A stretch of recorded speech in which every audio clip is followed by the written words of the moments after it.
అందరికీ నా వందన మరణాతండి. అందరూ బాగున్నారు కదా? దేవుని దయలు బాగున్నారని నేను అనుకుంటున్నాను. అలాగే వాక్యంలోకి వెళ్దాం. ఆదికాండము 39వ అధ్యాయము. ఆదికాండము 39వ అధ్యాయము 9వ వచనం చదువుతున్నాను, చూడండి. నీవు అతని భార్యవైనందున నేను తప్ప మరి దేనిని నాకు అప్పగింపగా ఉండలేదు. కాబట్టి నేను ఎంత ఘోరమైన దుష్కార్యము చేసి దేవునికి విరోధంగా పాపం కట్టుకుందునని తన యజమానుని భార్యతో అనెను. చిన్ని ప్రార్థన చేసుకుందాం. మహాగణుడా, పరిశుద్ధుడా, ప్రేమ కలిగిన తండ్రి, నీకు వందనాలు. ఇక నిలబడిన నలుపురాన్ని అయోగ్యురాన్ని ఎందుకు పనికిరాన్ని నిలబెట్టిన దేవా, నీకు వందనాలు. అయ్యా, నా శరీర ప్రాణాత్మని చేతులుగా అప్పగిస్తున్నాను. మాట్లాడేది నేను కాదు నాయన. నమ్మకాంతుల నుంచి మీరే సూటిగా తేటగా బిడ్డలందరితో మాట్లాడమని, వాక్యానుసారమైన జీవితాలు జీవించడానికి, ఆ వాక్యాన్ని వారి హృదయాలు భద్రపరచుకోవడానికి నీ కృప చూపించి సహాయం దయచేయమని యేసయ్య పరిశుద్ధన వేడుకను ప్రార్థిస్తూ ఉన్నాను, పరమ తండ్రి. ఆమేన్. ఇక్కడ చదివిన వాక్యాన్ని చూస్తే ఇక్కడ ఒక భక్తుడు మనకు కనిపిస్తాడు. ఆయన పేరే యోసేపు గారు.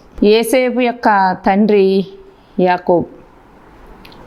అయితే వీళ్ళు మొత్తం 12 మంది అన్నదమ్ములు.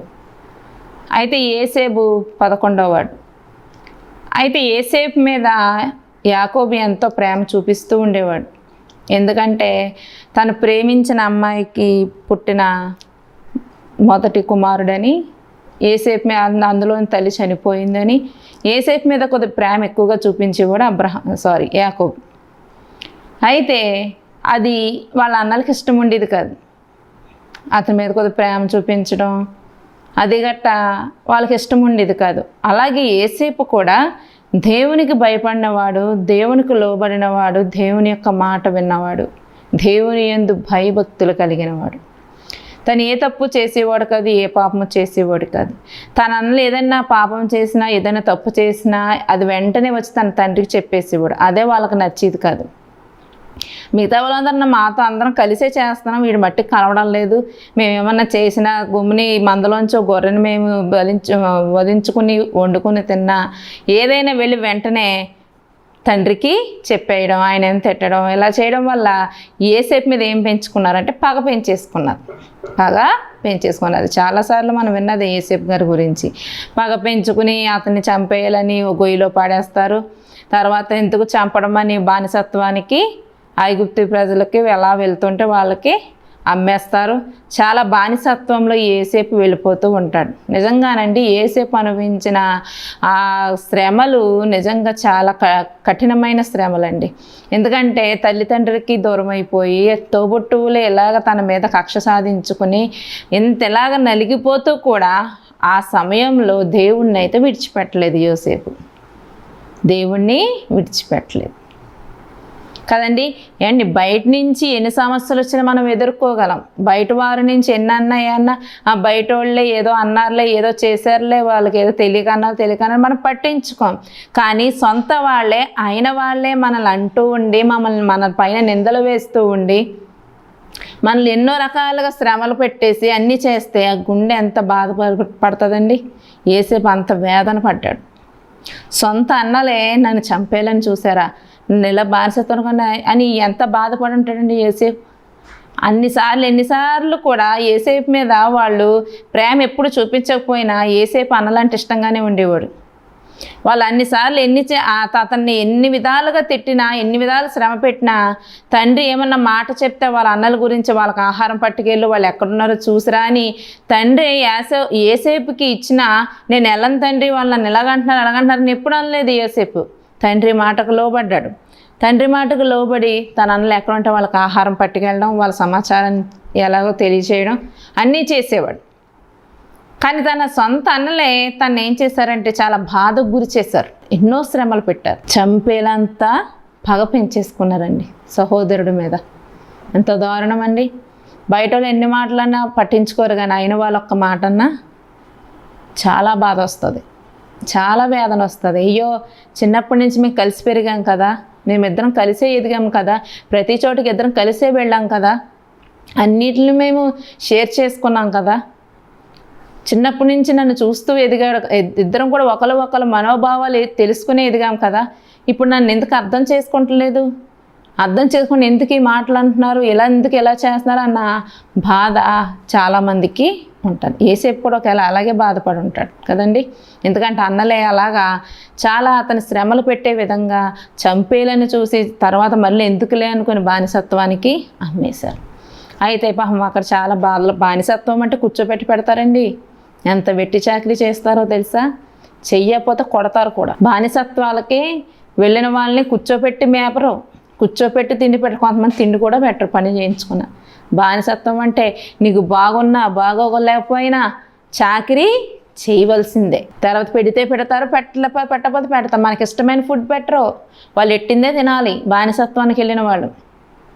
అంతెందుకండి, చాలామంది కుటుంబ పరిస్థితులు బాగోలేక, కుటుంబంలో భర్త సరిగ్గా లేకో లేదా భర్త లేకపోవడమో, పిల్లల భవిష్యత్తు ఏంటని కుటుంబాన్ని విడిచిపెట్టి విదేశాలు వెళ్తున్నారు చాలామంది. భార్యలేటి భర్తలేటి చాలామంది విదేశాలు వెళ్ళి 2 సంవత్సరాలు 3 సంవత్సరాలు కష్టపడితే కుటుంబ పరిస్థితులు చక్కబడతాయి అనుకుని అక్కడ పని చేయడానికి, అంటే పని అంటే బానిసత్వానికి కదా వెళ్ళేది, పని చేస్తే వాళ్ళు జీతాలు ఇస్తారు. అక్కడికి వెళ్ళి కూర్చోబెడతారనుకుంటున్నారా? ఎంత చాకరీ ఉంటుందో తెలుసా? వెళ్ళినప్పుడు అబద్ధాలు చెప్పేస్తారు. ఇద్దరు ఏమంటారండి, ఒక ఇల్లేనండి అలాగెలాగని చెప్తారు. సరే ఒక ఇల్లే ఇద్దరు అంటున్నారులే, పని తక్కువ ఉంటుందని వెళ్తారు. అక్కడికి వెళ్ళాక తెలుస్తుంది ఇంట్లో 10 మంది ఉంటారు, 3 స్టేర్లు బిల్డింగులు ఉంటాయి. ఆ 10 మందికి ఆ 3 స్టేర్ బిల్డింగ్కి కలిపి ఒక మనిషే చెయ్యాలి. వాళ్ళు మనలాగా ఏమి తక్కువ తినరు తిండి, రోజు నాన్ వెజ్లే. వండుతూ ఉంటారు, తినేస్తూ ఉంటారు, మళ్ళీ వండుతూనే ఉంటారు. ఆ గిన్నెలు దోమాలి, ఆ 3 స్టేర్లు కూడా ఎక్కి దిగి మళ్ళీ మొత్తం అన్నీ శుభ్రం చేసుకుంటూ రావాలి. అది ఒక్క మనిషి చేయాలండి. 10 మందికి వండి పెట్టి 3 స్టేర్లు బిల్డింగ్ క్లీన్ చేయాలంటే ఎంత శ్రమ అది. కానీ అంత వేదన, అంత బానిసత్వం అక్కడ చేయడానికి కారణం ఏంటంటే పరిస్థితులు బాగోలేదని ఒకవేళ ఒంట్లో బాగోలేకపోతే అక్కడికి వెళ్ళాక నేనేం కూర్చోపెట్టి బాగోలేదమ్మా పడుకో అని ఎవరు అనరు. నువ్వుకెంత బాగోలేకపోయినా, ఎంత అసలు లేసే పరిస్థితి లేకపోయినా నువ్వు ఖచ్చితంగా లెగిసి వాళ్ళకు వండి పెట్టాలి, శుభ్రం చేయాలి నువ్వు. ఎందుకంటే బానిసత్వం డబ్బుకి, అది చేస్తేనే వాళ్ళు జీతం ఇస్తారు. నిజంగా యోసేపుని కూడా అలాగే ఎన్నో శ్రమలు పెట్టారు. ఇన్ని చేసినా ఏదో రకంగా చేసి చేయడం యోసేపు మీద చేసేవారు ఆ బానిసత్వం చెప్పినప్పుడు. కానీ దేవుడు అండి యోసేపుకి తోడై ఉన్నాడు. దేవుడు యోసేపుకి తోడై ఉన్నాడు. అన్ని శ్రమల్లో కూడా దేవుని విడిచిపెట్టలేదు. యోసేపు అన్ని శ్రమల్లో కూడా దేవుని విడిచిపెట్టలేదు. మనం కొన్ని శ్రమలు వస్తే చాలు ఏమంటావు, దేవుడు మమ్మల్ని విడిచిపెట్టేశాడు, మా ప్రార్థన ఆలకించట్లేదు, ఏం దేవుడో ఏంటో, ఎన్ని ప్రార్థన మా ప్రార్థనలు ఆలకించలేదు, దేవుడు పక్షపాతి అలాగేలాగని మన దేవుని ఎన్నో రకాలుగా దూషిస్తూ ఉంటాం, దేవుని ఎన్నో రకాలుగా మాటలు అంటూ ఉంటాం మనం. కానీ యేసేపు ఎప్పుడు కూడా దేవుణ్ణి దూషించినట్లు లేదు. దేవుడి మీద ఆధారపడ్డాడు, దేవుని యందు భయభక్తులు కలిగి ఉన్నాడు, దేవునికి ప్రార్థన చేసుకునేవాడు, అలా సాగిపోతూ ఉండేవాడు. దేవుడు అలా నడిపిస్తే అలా నడుచుకునే వెళ్ళేవాడు. అయితే దేవుడు యేసేపు ఎక్కడ అడుగు పెడితే అక్కడ ఆశీర్వాదకరంగా దేవుడు ఉంచేవాడు. వాళ్ళు అన్యులు, ఐగుప్తులైనా సరే ఎవరైనా సరే యేసేపు ఎక్కడ అడుగు పెడితే అక్కడ అభివృద్ధి కనబడేది. ఆ అభివృద్ధి చూసి చాలామంది యేసేపుని మెచ్చుకునేవారు. తర్వాత యేసేపుని మళ్ళీ ఒక పోతీఫర్ ఇంటికి తీసుకువెళ్ళినప్పుడు అక్కడ కూడా తను అడుగు పెట్టినప్పుడు తను వచ్చిన అక్కడ ఉన్న దానంతటి పనిలోని వాళ్ళ యొక్క సంపదలోని అభివృద్ధి చూశాడు. ఎవరంటే పోతీఫర్. ఇదంతా ఎలాగొచ్చింది, ఎప్పుడు లేని ఇంత సంపాదన, ఇంత అభివృద్ధి ఎలా వచ్చింది, యోసేపు వల్లే అని తెలుసుకుని సమస్తాన్ని యోసేపు చేతికి అప్పగించేసి, సమస్తం యోసేపు అప్పగించేసి ఇంక అన్నీ నువ్వే చూసుకో, నాకేం చెప్పాల్సిన అవసరం లేదు అని సమస్తం యోసేపుకి అప్పగించేశాడు. అప్పగించేస్తే యోసేపు దేవుని యందు భయభక్తులు కలిగిన వాడు కూడా, అలాగే నమ్మకమైన వాడు కూడా, చాలా నమ్మకమైన వాడు. ఎందువలనంటే ఎంత నమ్మకంగా లేకపోతే సమస్తమును ఆ పోతీఫరు రాజు తెచ్చి యోసేపుకి ఇవ్వగలండి. నీ ఇంట్లో ఒకవేళ నువ్వు ఎక్కడికైనా వెళ్ళాలనుకుంటే నువ్వు ఎంతో నమ్మకం కలిగిన వారికి నీ ఇంటి తాళాలు ఇవ్వగలవు. చూస్తూ ఉండండి అయ్యో వస్తాయని నీ ఇంటి తాళాలు ఎవరికి ఇవ్వగలవు? ఎంతో నమ్మకస్తుడైతేనే కదండి. నమ్మకం లేకుండా అతని మీద ఏమో కొంచెం బ్యాడ్ అభిప్రాయం ఉందనుకో, అతను తాళం చేతులు ఇవ్వగలవా? ఇస్తే నువ్వు వచ్చేటప్పటికి ఇల్లంతా ఖాళీగా ఉంటుంది. అయితే ఎంత నమ్మకస్తుడైతే తన సమస్తాన్ని తన చేతిలో పెట్టగలడు యోసేపుకి. కాబట్టి యోసేపులో నమ్మకత్వం కూడా ఉంది. తనకు అప్పగించిన పని నమ్మకంగా చేయడము, యోసేపు నమ్మకంగా చేయడము ఆ రాజు చూశాడు. కాబట్టి సమస్తం తన చేతులకి తాళం గుత్తి ఇచ్చేసాడు. సమస్తం నువ్వు చూసుకోవయ్యా అని అప్పగించేసాడు. అలాగ అప్పగించేసి తన నమ్మకంగా చేయడం వల్ల ఇంకా అక్కడ మొత్తం సంపద ఏంటి, పొలాలేంటి, ధాన్యం ఏంటి అన్నీ కూడానంటండి అభివృద్ధి అవుతూ దేవుడు దీవిస్తూ ఆశీర్వదిస్తూ ఉన్నాడంట. ఎందువల్లంటే యోసేపుకు దేవుడు తోడై ఉన్నాడు. అప్పగించేసాడు, అంత బాగుంది, అంత బాగానే చేస్తాను. పోతీఫర్ పని ఏంటంటే రావడం తినటం పడుకుంటాం. ఏంటి, ఏమైంది, ఎంత వచ్చింది, ఏంటి అని ఒక్క మాట కూడా యోసేపుని అడగలేదు. ఎందువల్లంటే యోసేపు మీద అంత నమ్మకం ఉంది. యోసేపు అయితే నమ్మకస్తుడుగా ఉండి తను చెప్పిన ప్రకారం అన్ని లెక్కలు రాసుకుంటూ ఉండేవాడు. కానీ పోతీఫర్ ఏనాడు యోసేపుని అడగలేదు. యోసేపులో ఇంకొక లక్షణం ఉందంటే అతను సుందరమైన గలవాడంటండి, చాలా అందగాడంట. ఎవరంటే యోసేపులోని చాలా లక్షణాలు ఉన్నాయి. దేవుని యందు భయభక్తులు కలిగిన వాడు, నమ్మకస్తుడు, లోబడేవాడు, అలాగే అందమైన వాడు, సుందర రూపము కలిగిన వాడు యోసేపు. అయితే ఈ పోతీఫర్ భార్య ఈ యోసేపు మీద కన్ను వేసింది. ఎందుకంటే తను చక్కగా అందంగా కనపడేటప్పటికీ కొంతమంది సైతాన్లు ఉంటారు కదా, సైతానాత్మలు పనిచేస్తూ ఉంటాయి కదా.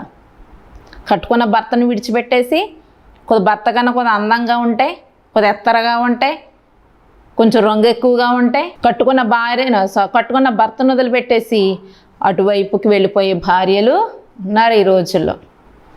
భర్తకు నమ్మకంగా ఎంతో కొంతమంది ఉంటున్నారు ఈ రోజుల్లో. ఎందువల్లంటే తర్వాత భర్త యొక్క రూపం మారిపోయాక కొంచెం అందంగా ఎవరైనా కనపడేటప్పటికి వయసు పెద్దో చిన్న కూడా చూడలేదండి ఈ రోజుల్లోని.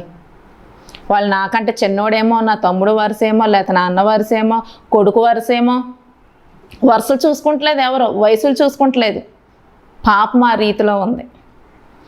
పాపానికి తెలియట్లేదు, పాపంలో మునిగిపోయిన వాళ్ళకి తెలియట్లేదు. వయసు రీత్యా ఆయన అయ్యో తను నా బిడ్డ వరుస అవుతాడు, నా తమ్ముడు వరుస అవుతాడు, నేను ఎందుకు పాపం చేయాలని ఆలోచించట్లేదు. భర్తకు అపనమ్మకంగా ఉండి అటువంటి వారితో పాపము చేస్తూ ఉన్నా. యోసేపు మీద కన్నేసింది ఈ పోతీఫర్ భార్య, కొన్నేసి ఏమంటుందంటే, నింద చదివాను కదా, 7వ వచనం కాడి నుంచి చదువుతున్నాను చూడండి. ఆ పైన యోసేపు రూపవంతుడును సుందరుడై ఉండెను.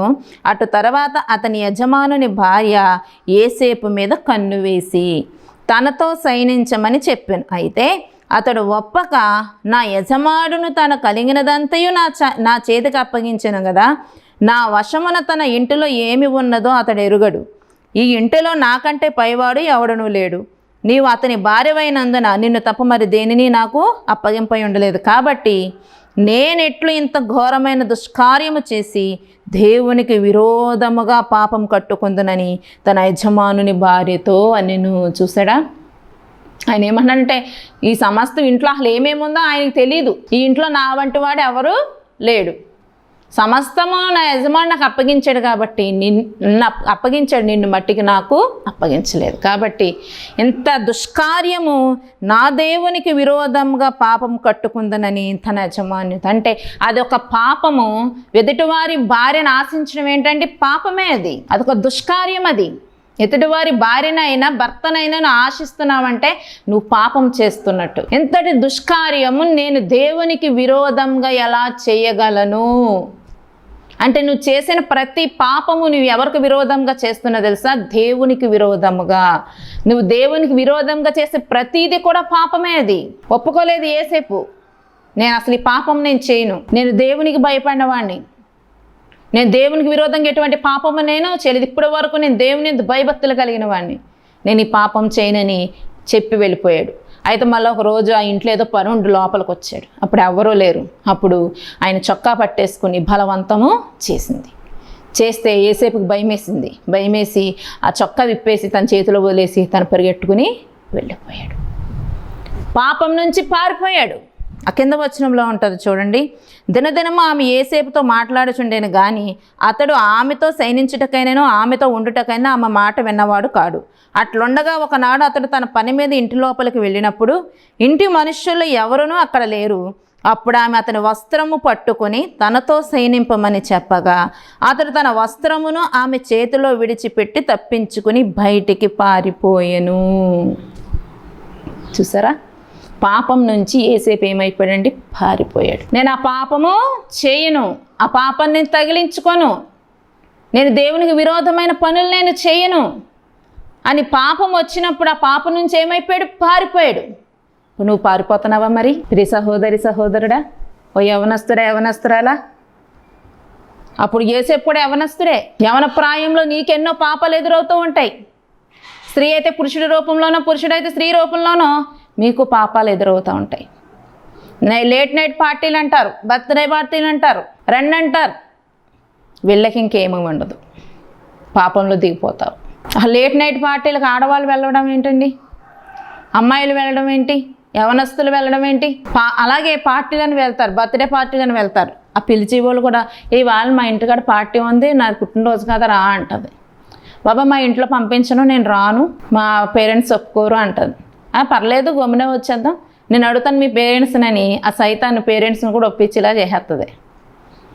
సరే అమ్మ గమ్మున వచ్చేయండి, ఎక్కడికి వెళ్ళకని అంటుంది. ఇంకెళ్ళాక వస్తామంటే మన చేతుల్లో ఉండదు, వెళ్ళాక వస్తాం మన చేతుల్లో ఉండదు. ఆ వెళ్ళాక అక్కడ ఎటువంటి పార్టీలో తెలియదు, ఎటువంటి మనుషులు వస్తారో తెలియదు, ఎలాంటి మనుషులు వస్తారో తెలియదు, అసలు మనం వెళ్ళిన వాళ్ళ నమ్మకస్తులో తెలియదు, వాళ్ళ హృదయంలో ఏముందో, ఏ పాపం ఉందో, ఏ కొంప ముంచే ఆలోచన ఉందో మనకు తెలియదు. మనం ఏంటంటే స్నేహితురాలు, మళ్ళీ పెద్ద డైలాగ్ వేస్తుంది ఆవిడ, ఏమనంటే నేను నీ స్నేహితురాలను అయితే నేను నీతో మాట్లాడాలంటే, నేను నీతో స్నేహం చేయాలంటే నువ్వు పార్టీకి రావాలి అంటది. కొంతమంది మొహమాటస్తులు ఉంటారు, వాళ్ళు ఏమనలేక బాధపడలేక వెళ్తారు, తర్వాత జీవితాలు నాశనం అయిపోయి వస్తారు. ఎన్నో రకాలుగా నిన్ను పాపం పొంచి ఉంటుంది. అది ఒక మందు రూపంలోనో, సిగరెట్ రూపంలోనో, వ్యసనాల రూపంలోనో, గంజాయి రూపంలోనో, ఒక స్త్రీ రూపంలోనో, ఒక పురుషుడి రూపంలోనో నీ చుట్టూ కూడా పాపము పొంచి ఉంటుంది, తిరుగుతూ ఉంటుంది. నిన్ను ఏదో రకంగా పాపంలోనికి లాగేయాలని, ఆ పాపపు ఊబిలోనికి నిన్ను లాగేయాలని నీ చుట్టూ అనేక రకాలమైన పాపపు ఎరలు రెడీగా ఉంటాయి.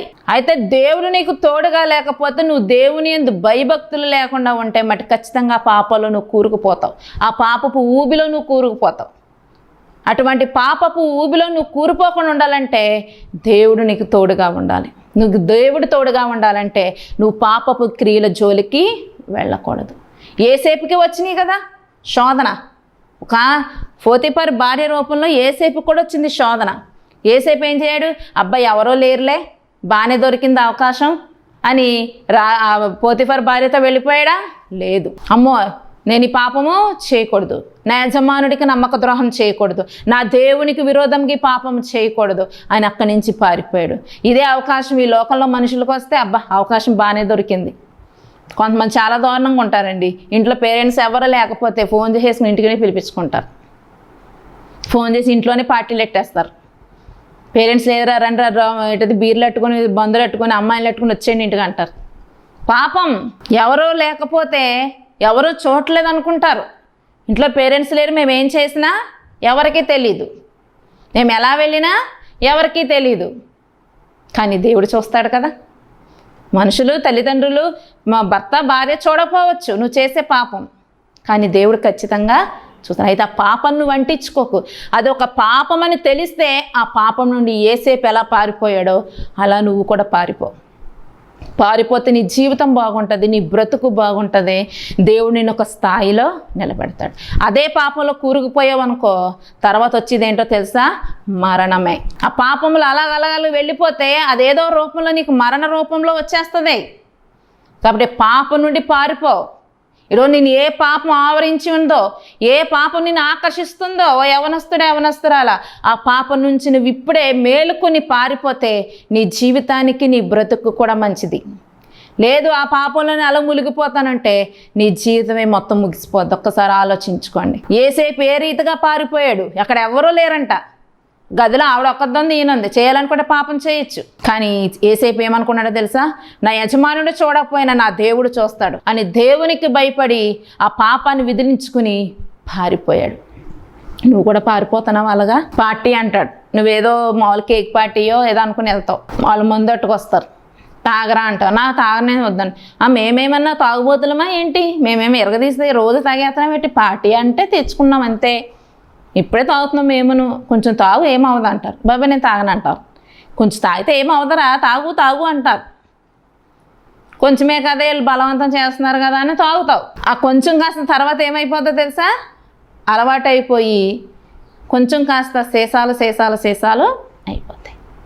పాపం కొంచెం అంటుకుందా దాన్ని విదిలించుకుని రావడం అంటే చాలా కష్టం. పాపాన్ని ఒక్కసారి నువ్వు అంటించుకున్నావా, పాపాన్ని దగ్గరగా చేసుకున్నావా, దాని నుంచి నువ్వు మళ్ళీ బయటికి రావాలని ఎంత కష్టం. పాపం అంటించుకోవడం చాలా సింపుల్, పాపంలోకి వెళ్ళడం చాలా సింపుల్, చక్కగా వెళ్ళిపోవచ్చు.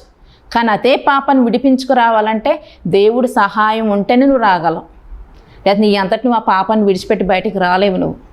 తెలుసా అండి, పాపం ఎటువంటిదంటే బబుల్ గమ్ లాంటిది. అది అంటుకున్నదా చూడండి, అక్కడక్కడ తినేసి నెవరేసి పాడేస్తారు. మనం చూడకుండా చెప్పులు తొక్కేసేస్తే వాటిని పీకుని లాకులు ఎప్పుడుకో దాన్ని తీసుకుంటాం. పాపం అటువంటిది. ఒకసారి ఆలోచించండి, నీకు పాపం ఏ రూపంలో వస్తుందో ఆలోచించుకుని ఆ పాపం నుంచి నువ్వు పరిగెట్టు. ఆ పాపాన్ని నువ్వు దగ్గర చేసుకోకు.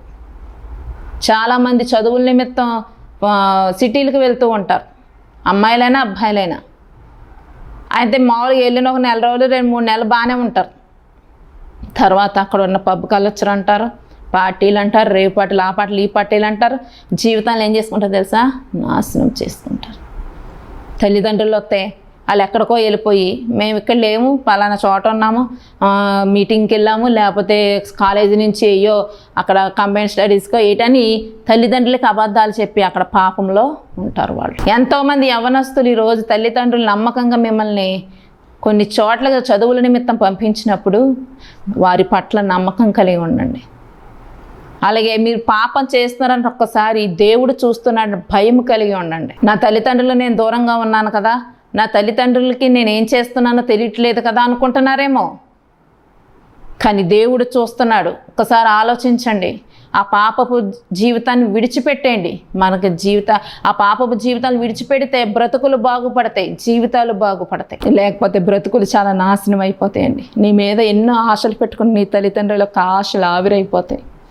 వాళ్ళు రేయనక పగలనక కష్టపడి చెమటోర్చి వాళ్ళు తినకో నీకు అక్కడ నువ్వు చాలా బాగుండాలని, నీకు అన్ని సదుపాయాలు ఉండాలని, ఏ లోటు ఉండకూడదని వీళ్ళ కష్టపడి వీళ్ళ గెంజి మెతుకులు పచ్చడి మెతుకులు తిని నీకు ఆ సొమ్ము పంపితే నువ్వు పాపాలకి విలాసాలకి విందులకి నువ్వు ఉపయోగిస్తున్నావా? ఒకసారి ఆలోచించు. ఆ పాపం నుంచి నువ్వు బయటికి రాకపోతే నీ జీవితం సర్వనాశనం అయిపోద్ది.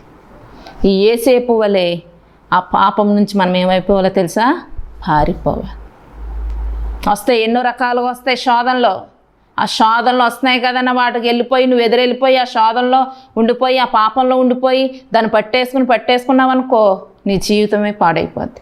అమ్మో వస్తుంది ఆ పాపం జోలికి వెళ్తే నా జీవితం అయిపోద్దో, నేను ఆ పాపం నుంచి పారిపోవాలి అని అనుకుంటే నీ బ్రతుకు బాగుంటుంది. యేసేపు అలాగే ఆ పాపం నుంచి పారిపోయిన ఈ పోతీఫర్ భార్య ఏం చేసింది, రివర్స్ చేసింది.